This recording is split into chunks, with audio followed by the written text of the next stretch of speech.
Finally, the guy opens the store. By now it's 10:30. So I go in there, and he's from down here, the storekeeper. So everybody runs in there. The kids grab candy bars, and the natives grab cigarettes and old stale cigars. So I went up to him and I said, what time do you come to work? He says, 8 o'clock in the morning. He's been there 25 years. Summer, seasonally, see. Comes up in the spring. So I said, what time do you open the doors? Oh, after the mailbag gets here, you know, or whatever, 10:30, 11 o'clock. If the mailbag doesn't get there, do you open? Oh, yeah, I open, you know, around noon. I said, well, I want to tell you something. I said, I'm the new manager here. And I said, if you come to work here at 8 o'clock, goddamn you, I want you to open this door at 8 o'clock. People are sitting out here with ice water running down through their hair, and you're sitting in here by the stove. So, you know, I really tore into it. And so that's how we started, you know, functioning, the storekeeper and I. But I didn't care. He was a white man and an outsider, and I didn't care if I pissed him off or not. But I made a friend right there with Robert Agic. And that word passes then through the whole village, see. So anyhow, second thing I always have to do when I go to one of the villages, a new place, is find a banya, a sauna, because I gotta have banya. You know, they call it banya. That's a Russian word for bath. And so I asked him one. I said, Robert, you got banya? Oh, yeah. But see, you can't ask to be invited. You just have to wait and play it out. So I'm lying in my house one night reading in bed, all tucked in. It's colder than hell. And I hear an outboard engine out in the bay in the dark. I thought, who the hell is traveling on a night like tonight?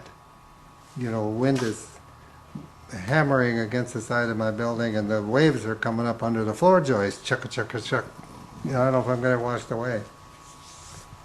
Anyhow, this outboard comes right up behind my shack, grinds up on the gravel. Somebody's knocking at the door.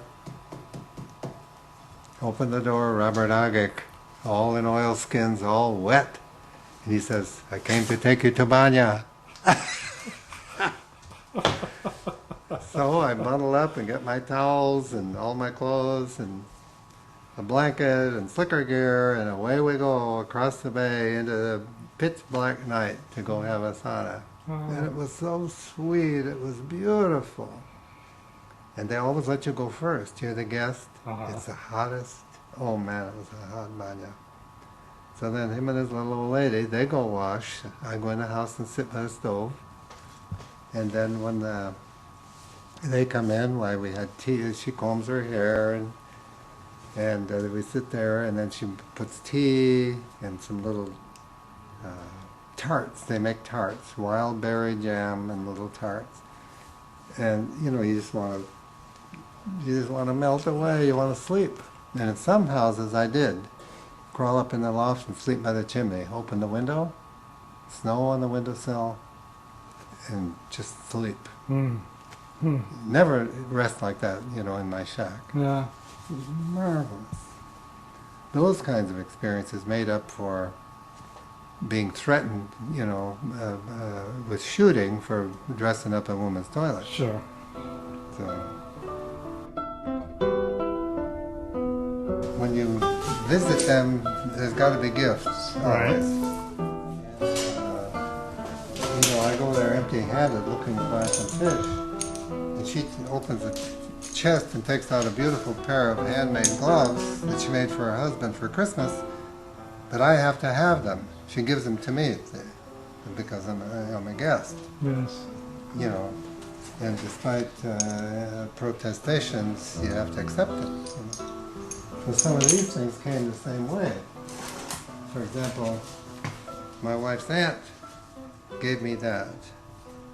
That's a seal oil burning lamp. These things were used for centuries. Sotheby's would pay $1,000 for that. Really? And she gave me that, and I used to burn oil in it for guests, you know, when I have company. and turn on all the lights and light this off, you can see all over the room. Pour seal oil in there, and you take dry grass, beach rye, and twist it into a thread and put it in here for a wick. And then, you know, it sucks up the oil. It has that beautiful, sweet, fishy smell, you know, of seal oil. You get it on your hands, it's just like balm, you know. I love it. This is a little, also an oil lamp, and it's called a trail lamp. And it's so tiny, you would put a little oil in it.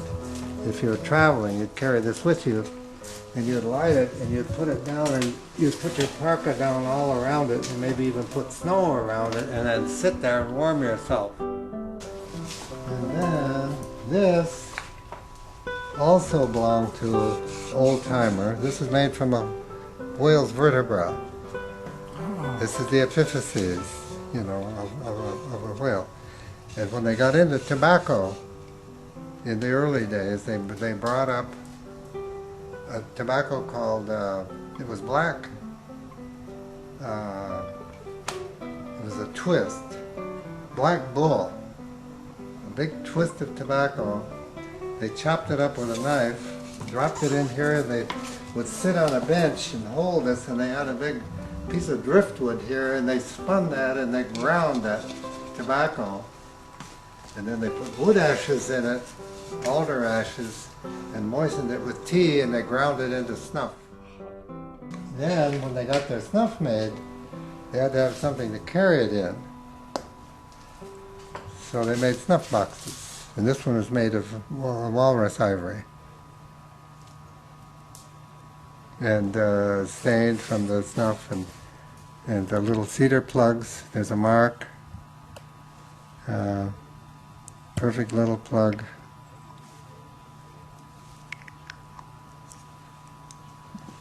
That was a gift. So some of the things I treasure most are things that I dug up myself, you know, in the ruins, but the other things I treasure more are these things that those people gave me. Mm-hmm. And the things I treasure most of all are the things they taught me, because if you've ever been a greenhorn in a different culture, you cannot know how bad it can be. The massive embarrassment, monumental, that you never forget.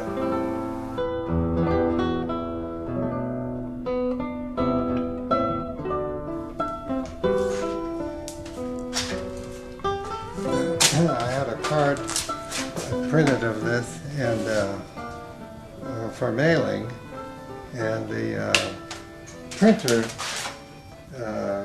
characterized this as old man and contraption.